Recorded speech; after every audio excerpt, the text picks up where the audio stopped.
Bienvenidos a un nuevo análisis a fondo. En nuestra exploración de hoy nos adentramos en un territorio, la verdad, sumamente oscuro. Desde luego.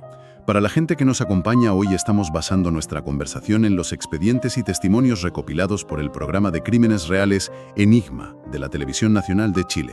Eso es. Concretamente, hemos estado revisando a fondo su entrega titulada El Mariachi Asesino. Y bueno, advierto desde ya que los detalles documentados aquí son verdaderamente sobrecogedores. Son muy duros. Es un caso que hiela la sangre, sin duda.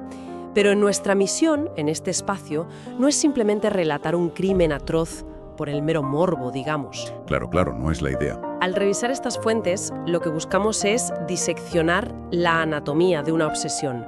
Queremos entender cómo esas señales de advertencia, las famosas banderas rojas, pueden escalar hacia una tragedia absoluta. Sí, y sobre todo, analizar qué ocurre cuando en esa ecuación entran factores tan determinantes como el aislamiento extremo o la precariedad social. Totalmente. Y hay un elemento en los testimonios que parece, sacado de un guión de cine negro, pero que es completamente real. Hablamos de un asesino que utilizó su propia identidad, su disfraz de músico, de mariachi inofensivo, para ocultar el arma del crimen a plena vista de toda la comunidad. Es increíble. Vale. Vamos a desglosar esto desde el principio para que nuestra audiencia pueda visualizar el escenario. Viajamos en el tiempo a enero del año 2003. Pleno verano austral en Chile. Exacto, pleno verano. Las fuentes describen un calor sofocante, implacable. La historia empieza con un anciano de 81 años, Ernesto Contreras. ¿Ya? Este hombre tiene que caminar durante casi media hora por un terreno desértico y montañoso para llegar a la casa de su hija en San Pedro de Quiles. Que es un caserío minúsculo. Eso es, a unos 80 kilómetros de la ciudad de Ovalle. A ver, detengámonos un momento en esa imagen, porque la geografía no es un mero telón de fondo aquí. Es un actor principal. Totalmente. Hablamos de un paisaje muy árido, solitario. En este tipo de entornos, la soledad absoluta es la norma. No hay vecinos cerca. Exacto. No hay patrullas de policía pasando por la calle. Y repasando los testimonios, la narración de ese descubrimiento es, madre mía, desgarradora. Es terrible. Imagina la escena. El abuelo llega a esa modesta casa en medio de la nada. Pero antes incluso de cruzar la puerta, un olor sumamente fuerte lo alerta. El rastro inconfundible de que algo va muy mal. Entra en pánico, busca a unos familiares lejanos para que le ayuden a entrar y lo que descubren es una pesadilla. 4 cadáveres. ¿4? En una habitación encuentran a su hija Nora, de 50 años, y al esposo de esta, Ernesto, de 44. Ya. Pero el horror no termina ahí, porque en la habitación contigua descubren a sus 2 sobrinos, una joven llamada Oriana, de 18 años, y el pequeño José Miguel, de apenas 2 añitos. Lo fascinante aquí, si analizamos la escena del crimen desde una perspectiva puramente criminológica, basándonos en los informes policiales, es el concepto de escenarios de impunidad. Claro, por el aislamiento. Eso es. Las fuentes detallan que la casa más cercana estaba a unos 300 metros. En esa vivienda se produjeron al menos 5 disparos de rifle en la madrugada y nadie escuchó nada. Es que Estela. Los perpetradores de crímenes violentos a menudo weaponizan, por así decirlo, este aislamiento. Saben que ese entorno les permite actuar sin resistencia externa y sin testigos. Es una geografía que aísla y silencia a las víctimas. Pero, para entender cómo se llegó a esta masacre, los documentalistas nos obligan a retroceder en el tiempo. Hay que conocer la dinámica previa, sí. Tenemos que conocer a Adán Milla. En ese momento, un hombre de 32 años, músico, vocalista de un grupo local de rancheras llamado Renacer. El programa profundiza mucho en su perfil. Un hombre con una infancia dura, criado en orfanatos por el abandono de sus padres. Adán se instala en la zona y, fíjate, desarrolla una fijación muy perturbadora por Oriana. Y aquí viene el primer dato alarmante. Exacto. El detalle que hace saltar todas las alarmas es que esta obsesión empieza cuando la chica tenía apenas 14 o 16 años. Esa diferencia de edad y la etapa de desarrollo de la víctima ya constituyen una señal de alarma gigantesca. Desde luego. No es amor romántico, es una dinámica de poder. Estamos ante un adulto de 30 y tantos años que pone su foco de control en un adolescente muy influenciable. Y claro, como relatan los testimonios, esto genera un conflicto familiar e inmediato. Un conflicto brutal. Lógico. Irene, la madre de Oriana y hermana de la mujer asesinada más tarde, se opone rotundamente a esta relación desde el minuto 1. Y no solo por la diferencia de edad. No. Desconfiaba del estilo de vida de Adán. Lo consideraba un tipo sin oficio, que se pasaba los días merodeando por la plaza con su guitarra. Si conectamos esto con el panorama general de esa familia, vemos que el caldo de cultivo para la tensión era inmenso. Había mucho estrés. Muchísimo. El hogar de Irene no era un remanso de paz. Convivía con su pareja, Miguel, padre del niño de 2 años.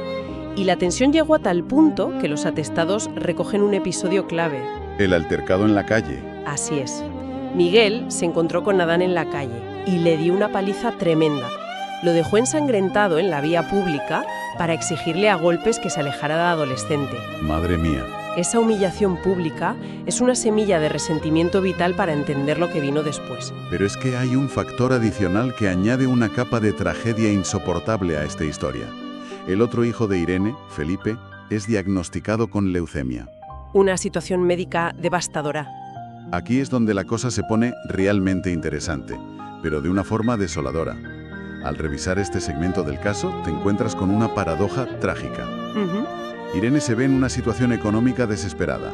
Los gastos médicos y los eternos viajes a Santiago para los tratamientos oncológicos la asfixian. Totalmente. Y en medio de esa desesperación por conseguir dinero para salvar a su hijo, toma una decisión impensable. Decide alquilar una habitación en el segundo piso de su casa. ¿Y a quién se la alquila? Al hombre que desprecia, a Adán. Al analizar la psicología de la desesperación, este es un doloroso ejemplo de cómo la vulnerabilidad económica extrema anula el instinto de protección. Claro, no le quedaba otra opción. La falta de recursos obligó a una madre a meter a la amenaza bajo su propio techo. La barrera física que ella intentaba mantener se derrumbó por la necesidad. Y para Adán fue una victoria táctica. Ya estaba dentro de la fortaleza. Y como era de esperar, una vez bajo el mismo techo, la tensión se vuelve insostenible. Irene, intentando proteger a Oriana mientras viaja a Santiago con su hijo enfermo, decide sacar a la joven de esa casa. Una medida a la desesperada. Envía a Oriana y al bebé de 2 años lejos, a casa de sus familiares en San Pedro de Quiles. Piensa que allí, en ese aislamiento, estarán seguros. Pero Adán estaba obsesionado. Según los testimonios, Adán ya vivía en un estado de paranoia y necesidad de control absoluto. Descubre el escondite, viaja allí de sorpresa y se encuentra con algo que desencadena su furia. Ve a Oriana con otra persona. Exacto. Ve a Oriana conversando animadamente con un nuevo amigo de su edad, un chico llamado Marco. Ese es el catalizador psicológico del desastre. Para una mente posesiva y profundamente insegura, percibir que el objeto de su obsesión tiene autonomía es intolerable. Pierde el control de la situación. Es el momento de ruptura. Es el instante exacto en que la idea de retención se transforma en una decisión de aniquilación. Si no es suya, no será de nadie. Y la planificación de esa aniquilación hiela la sangre al leer los informes. Adán toma decisiones muy metódicas. Empieza a prepararlo todo. Lo primero que hace es renunciar a su banda de rancheras. Corta lazos.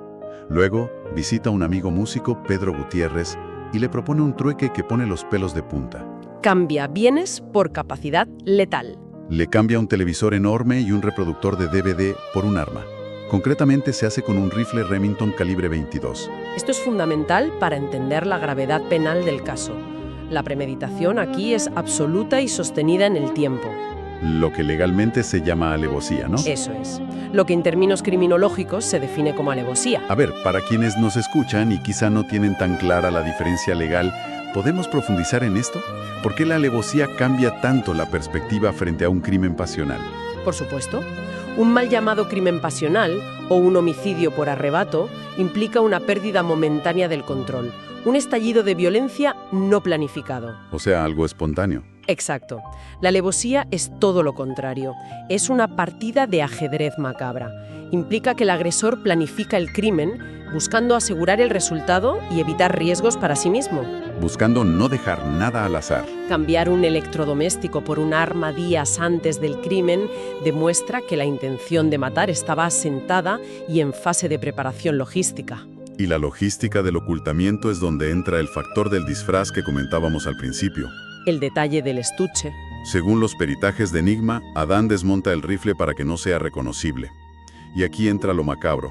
Esconde las piezas dentro de la funda rígida de su guitarra. Es un camuflaje perfecto. Con ese estuche en la mano, como un día cualquiera, toma el autobús rural. El chofer, Ezequiel López, lo reconoce como el músico de la zona. No levanta sospechas. Sube al vehículo, saluda y utiliza su identidad de mariachi inofensivo para transportar la violencia sin levantar una sola sospecha entre los vecinos. Es de un cinismo perturbador. Utiliza la confianza que la comunidad tiene en su figura artística para infiltrar el peligro letal. Llegamos así a la noche de la masacre, el 28 de enero. Tras bajarse del autobús, la reconstrucción muestra que Adán no va directamente a la casa. Toma precauciones. Camina unos 2 kilómetros campo a través, sorteando el terreno irregular, solo para evitar ser visto desde el camino. Buscando ese escenario de impunidad. Llega a las inmediaciones y se agazapa en un campo de maíz cercano. Espera pacientemente durante horas a que caiga la oscuridad total y se apaguen las luces. Acechando a sus víctimas. Cuando está seguro de que duermen, entra aprovechando que una puerta se había quedado sin el pestillo. Según los expedientes, ¿cómo se desarrolló el ataque en el interior? Pues verás. Porque la policía notó un patrón de violencia muy específico, ¿verdad? Así es. La dinámica del ataque demuestra una frialdad táctica aterradora que confirma esa alevosía. Según la reconstrucción de los peritos, Alan no ataca a ciegas. Va con un objetivo claro. Se dirige primero a la habitación del matrimonio adulto, Nora y Ernesto. Les dispara a ambos directamente a la cabeza mientras duermen. ¿Por qué esta precisión con ellos primero? Porque desde un punto de vista operativo, eran los únicos adultos en la casa con capacidad física de oponer resistencia o desarmarlo. Claro, elimina la amenaza mayor primero. Elimina el obstáculo táctico de manera inmediata para tener el control total del escenario. Una vez asesinados los tíos, se dirige a la habitación donde está Oriana. Y aquí el patrón cambia drásticamente. A ella no le dispara a la cabeza para asegurar una muerte rápida. Aquí entra el ensañamiento. Le dispara en las piernas, la inmoviliza, la aterroriza y luego le inflige múltiples heridas de arma blanca. Es un ataque sádico y personal. Es un castigo. Pero la atrocidad no termina ahí. Y esta es la parte más dura de los informes. En esa misma cama dormía el pequeño José Miguel de 2 años. ¿Y a este niño no le disparan? No, el método es distinto. Según los informes forenses, el pequeño fue golpeado salvajemente, con una fuerza desproporcionada, posiblemente contra la pared, y luego asfixiado. Ese detalle sobre el niño de 2 años es devastador, pero criminológicamente revela el núcleo del resentimiento de este individuo. ¿Por qué tanta hazaña contra un bebé indefenso? Esto plantea una pregunta importante, claro. No fue una bala perdida ni un daño colateral accidental. Requirió esfuerzo físico y proximidad. Fue muy intencionado. Si recordamos el contexto familiar de antes, ese niño era hijo de Miguel, el padrastro de Oriana. El hombre de la paliza en la plaza. El mismo hombre que había humillado y dado una paliza a Adán meses atrás. Asesinar a ese niño de forma tan brutal fue un acto de pura venganza por asociación. Le estaba devolviendo el golpe a través de su hijo. Adán castigó la afrenta del padre destruyendo a su hijo de la forma más dolorosa posible. Es la manifestación de un odio profundamente enquistado. Tras consumar semejante masacre, Adán sale de la casa, cierra la puerta principal y le pone un candado desde fuera. Para ganar tiempo. Una maniobra clara para retrasar el hallazgo de los cuerpos. Pero, como ocurre a menudo, comete un error crítico en medio de la adrenalina. El error que lo delató. Cuando la policía llega, el subcomisario perito en balística encuentra una pequeña pieza metálica en el suelo. Identifican que es el guardamonte del rifle. Una pieza fundamental para la investigación. A ver, para quienes no estamos tan familiarizados con las armas, ¿qué es exactamente el guardamonte y cómo termina desprendiéndose en el ataque? El guardamonte es esa anilla de metal curvado que rodea y protege el gatillo de un arma para evitar que se dispare accidentalmente. Vale, la pieza alrededor del gatillo. Exacto. No es una pieza que se caiga simplemente por agitar el arma. Suele estar firmemente atornillada o soldada al armazón. O sea, hace falta mucha fuerza para arrancarla. Muchísimo. El hecho de que se desprendiera indica que el arma fue sometida a una fuerza extrema, a una torsión violenta. Y lo más incriminatorio vino después. ¿Los análisis de laboratorio? Revelaron que esa pieza tenía sangre de 2 personas distintas. Esto confirmó que en la oscuridad de esa habitación hubo un forcejeo violento y desesperado. Alguna de las víctimas intentó defenderse. Probablemente la propia Oriana, antes de ser apuñalada, intentó aferrarse al arma, provocando la rotura del guardamonte. Con esa pieza clave y la sangre evidenciando el forcejeo, ¿cómo lograron dar con él tan rápido? Porque fue cuestión de días, según los expedientes. Ese error material es la hebra de la que tira la brigada de homicidios. Unen la pieza encontrada con el tipo de rifle. Y cruzan datos. A esto se suma el testimonio del conductor del autobús, que sitúa a Adán Milla en la zona exacta, cargando un estuche inusualmente pesado. Con esto, emiten la orden de busca y captura. Y así llegamos al 3 de febrero. Apenas unos días después del hallazgo, Adán es identificado y detenido en una concurrida terminal de autobuses en Santiago. A casi 400 kilómetros de distancia. Y al leer el dossier policial, hay un detalle que dejó perplejos a los agentes. Cuando lo registran, descubren que todavía llevaba consigo el estuche de guitarra. ¿Y lo que había dentro?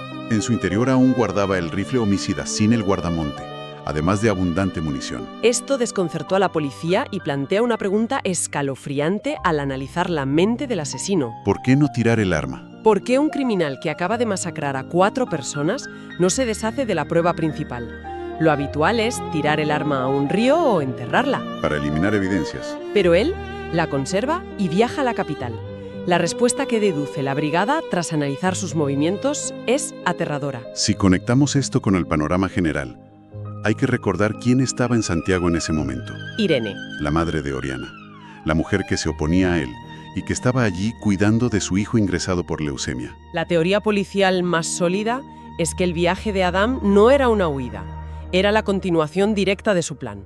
Iba a por ella. Iba a buscar a Irene a los hospitales para convertirla en la 5ª víctima de su venganza. La propia Irene declaró en el documental que estaba convencida de que él iba a la capital a por ella para terminar el trabajo. Fue una suerte que lo interceptaran a tiempo. Afortunadamente, sí. Ahora bien, una vez detenido, Adán intenta construir una narrativa exculpatoria. Le dice a su abogado que no fue una masacre vengativa. La excusa del pacto de amor.